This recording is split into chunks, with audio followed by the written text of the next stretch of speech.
Apesi bino mbote na kombo na Yesu Masia. Jésus-Christ de Nazareth, l'homme de Galilée, Nzambe oyo asala likolo na se, oyo apesa biso image na ye. Nzambe oyo abundelaka yo bitumba butu na moi. Tika ete bolingo na ye eumela na kati ya mabota na bino. Tokokende lisusu wapi soki kaka epai na Nzambe te. Mpona nzela ya solo esika o mutu akosantaka aza lese ezaka epai na Nzambe, wana mutu moko te akosa biso. Po Bible nyonso ekoleka, kasi liloba na Nzambe ekolekaka jamais. Pense ya Nzambe mpe banzela na ye eza lolenge moko te na ya mutu. Mais pense ya mutu ekoki kozala renouvelé et transformé soki aza koluka Nzambe na ndenge ya vérité. Eloko oyo biso tokoki kosala lokola ba chrétien né de nouveau, bato o bandima Yesu na mitema na bango, o ba accepta Jésus, ke makanisi na biso, ba pensée na biso, banzela na biso ekokana na Nzambe.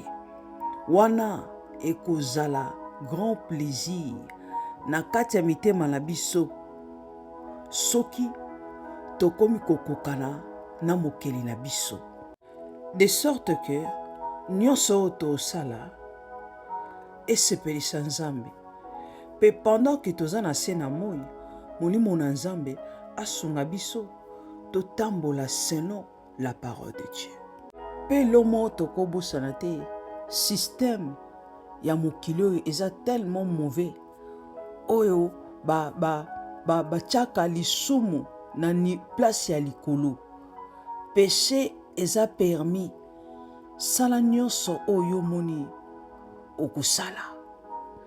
Po babanga na bango Nzambe te, bayebi Nzambe te, mokili yebi Nzambe te, baza na balwa na bango. Yango ngana yo tosala makasi ke molimo na Nzambe atambwisa biso na ndenge Nzambe alingi.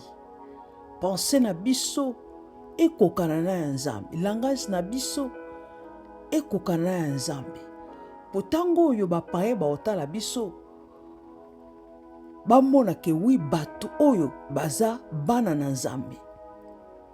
Ata olobi te na façon na oka ndenge oza, na façon na oka ndenge ozo se comporter, ekolakisa na misu na bango ke bato ba chrétien. Yango wana Nzambe nango posa ke mokili eyeba ke wi biso tosalelaka Nzambe na bizaleli na biso, na ndenge na biso ya ko se comporter. Yango wana biso ba chrétien toyeba kokangama na Nzambe pe tosepelisaka ye na ndenge oyo biso tozosalela ye. Mpona soki biso tozosepelisa Nzambe eno mokili, banzela na biso ekozala protégé, misala na biso ekozala béni, bandako na biso ekozala protégé na puissance ya Molimo Mosantu.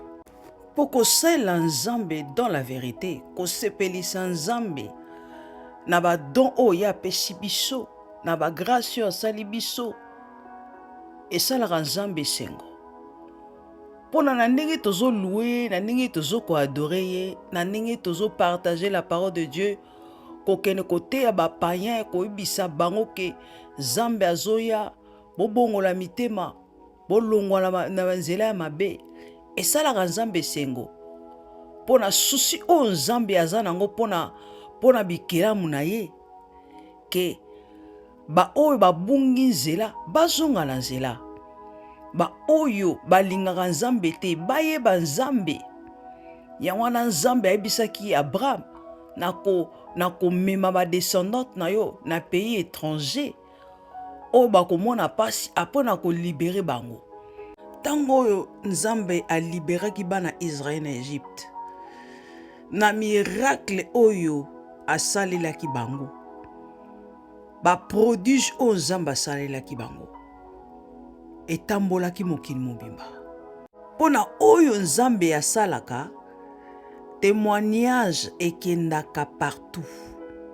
Po ya Nzambe ekoki kobatama te bobomba yango, non. Ya Nzambe bimaka, tout le monde foye bake Nzambe alekaki awa.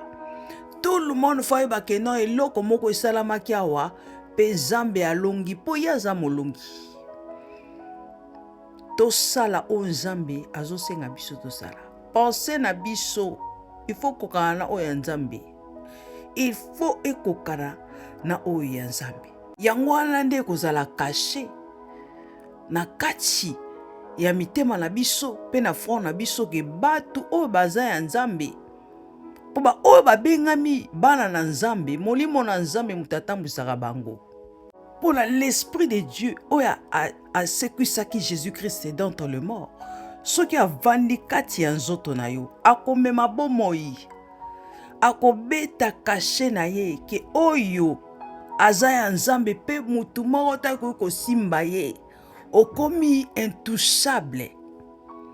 Kasi na condition moko, totambola na nzela ya Nzambe, tosala makambo oyo ezosepelisa Nzambe. Pona batu mibale po batambola malamu na nzela moko, il faut bayokana, il faut bazala na makanisi moko na maloba moko, wana nzela ekozala moko. Kasi soki bozala makanisi différent, oyo azala makanisi na azala makanisi na nzela ekozala moko te, bokopanzana. Ndenge Nzambe aza pe na biso. Ndeko na nga, Nzambe a bien, Nzambe apambolaka, Nzambe abundelaka biso. Soki lelo oyo tozomona gloire na Nzambe te na ba église, na ba famille, na ba foyer, eza ke batu balingi kotosa Nzambe te. Nzambe aza na maloba na ye, non na ye eza non, oui na ye eza oui. Oyo ye alingi te, tokoya te toyebise ke Nzambe sala oyo biso tolingi te. Oyo Nzambe alingi, yango wana nde alingi. Gloire na Nzambe zo se manifeste te, pona batu ba préféré na bango ba désobéir Nzambe. Péché ekomi makasi, masumu ezu esika na mitema ya batu. Kasi soki ngai na yo tondimi kotambola na vie ya sainteté, tolobi Nzambe zwa corps âme esprit na biso, tambwisa biso na nzela na yo, poto toluki na mokili, toluki vi, toluki nyonso, tozwi na biso eloko te. Ecclésiaste ayebisi biso vanité de vanité. Na bozwi nyonso oyo Salomo azwaki, eloko ni Salomo Nzambe apesaki ete, Nzambe apesaki nyonso. Avandaki na bokonzi moko oyo ezalaki beautiful, areniaki na bokonzi na ye, sagesse to mbongo, azwi basi ya sorte na sorte.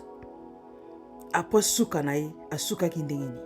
Tango Nzambe azopambola biso, tango Nzambe azobeni biso, elobi te ke non to misbehave, te se comporter ndenge tolingi.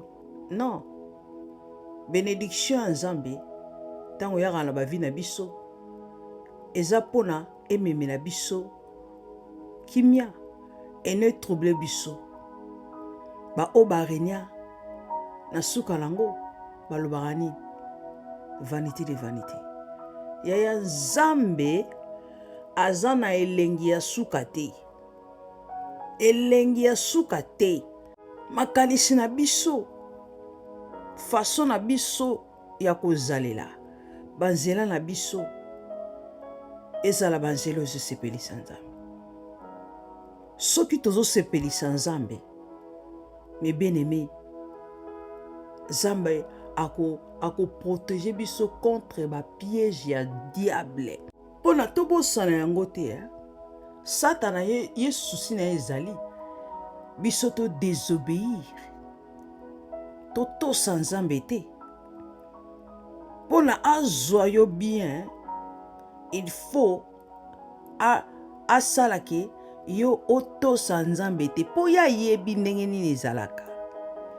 Ayebi ke kotosa nzambe te ntango oyo ozobanga nzambe te ozosala makambo oyo ya mabe surtout bakretien epesaka nzambe kanda.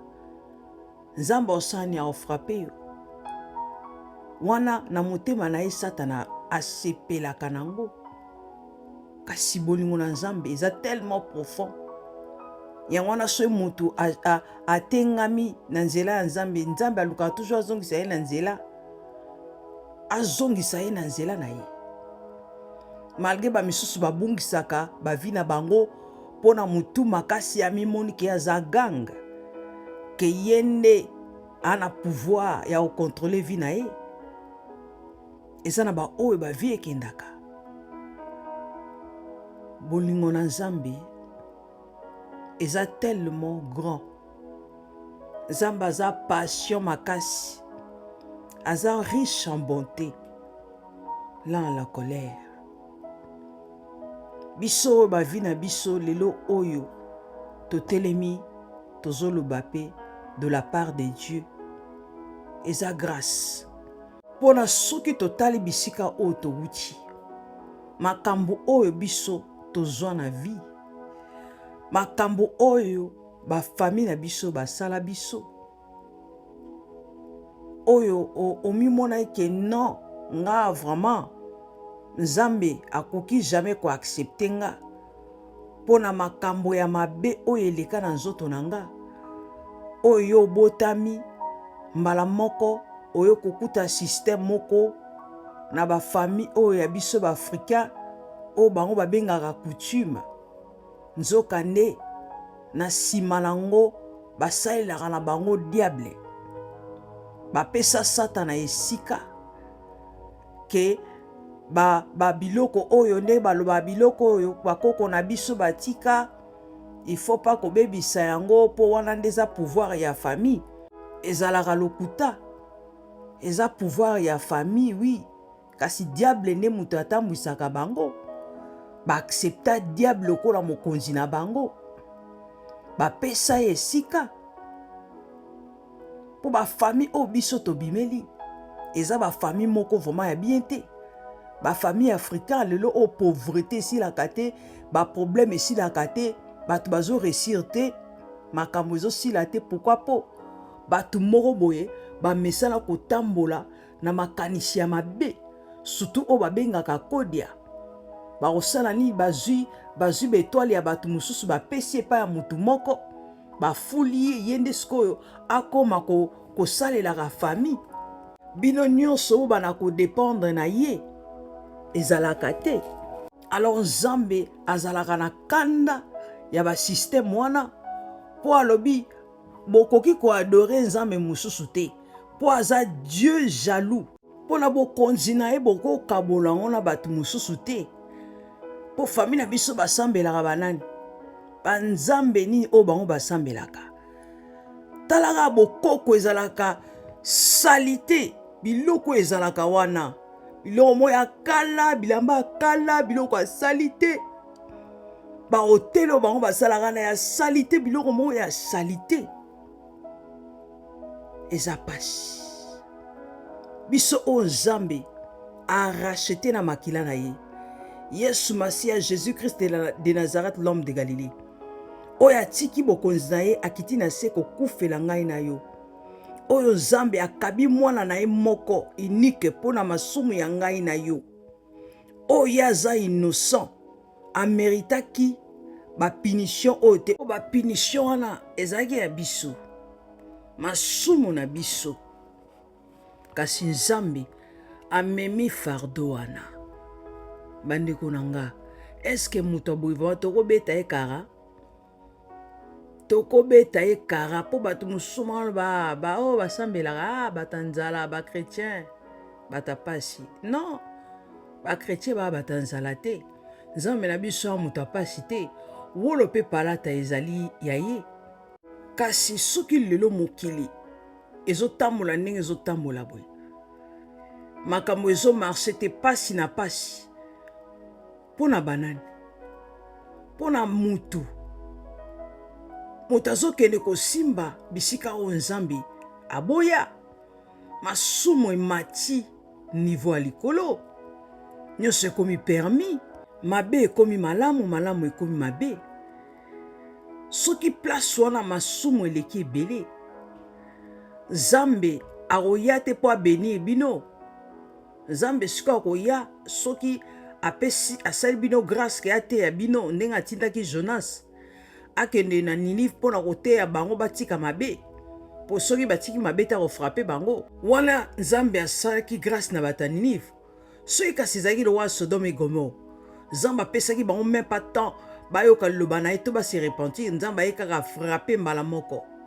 soki sikoyo ezalaki na temps me eyinga ezala pasi kasi na temps toza na grâce toza na temps ya grâce tozwa grâce ya nzambe te tofula yango opie soki lelo ngai na yo toza na bomoi eza mpo na nzambe mpo na Jésus-Christ de Nazareth na acte ya asalaki sur la croix komema masumu ya ngai na yo ezalaki eloko moko ya jete mpo na masumu eswakaka na nzoto péché eswakaka na nzoto batu oyo baza na Yesu baza na Saint-Esprit na nzoto na bango so bapéché balalaka te kimia ekotaka na kati ya mitema na bango te mpo na kimia ekota na kati na mitema na bango fo basala repentance sincère nde wana nde bakozwa kimia na kati ya mitema na bango nzambe alingi biso mingi nzambe azosala nyonso mpo ngai na yo tozala bien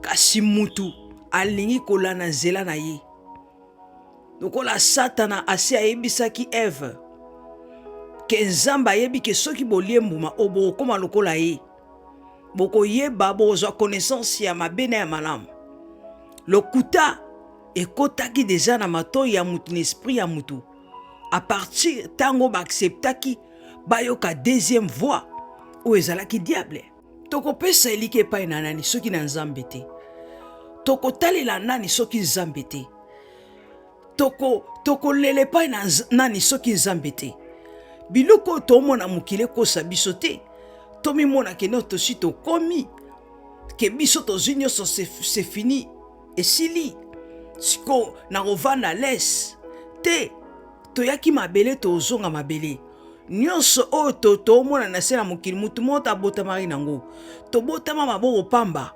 tokozonga mpe maboko pamba Yesu nde akotikala seko na seko totosa nzambe tozala mosika na masumu toprepare mitema na biso mpo na kozonga na Yesu Saint-Esprit de Dieu ye nde aza ana mpo na kosala mosala na bomoi na biso mpo barobe na biso ezala kaka peto misala na biso emonisama na miso na nzambe mpe na miso ya bato nzambe nalola apambola yo ndeko na nga mibeneme nzambe alingi biso makasi muto akoko kolinga biso lokola nzambe aza te muto akoko kokufela biso ndenge nzambe akufela biso na mokili aza te mpe akozalaka jamais pesa motema na epa na nzambe nde okomona nkembo na nzambe na kati ya bomoi na yo. Que l'Éternel vous bénisse. Merci.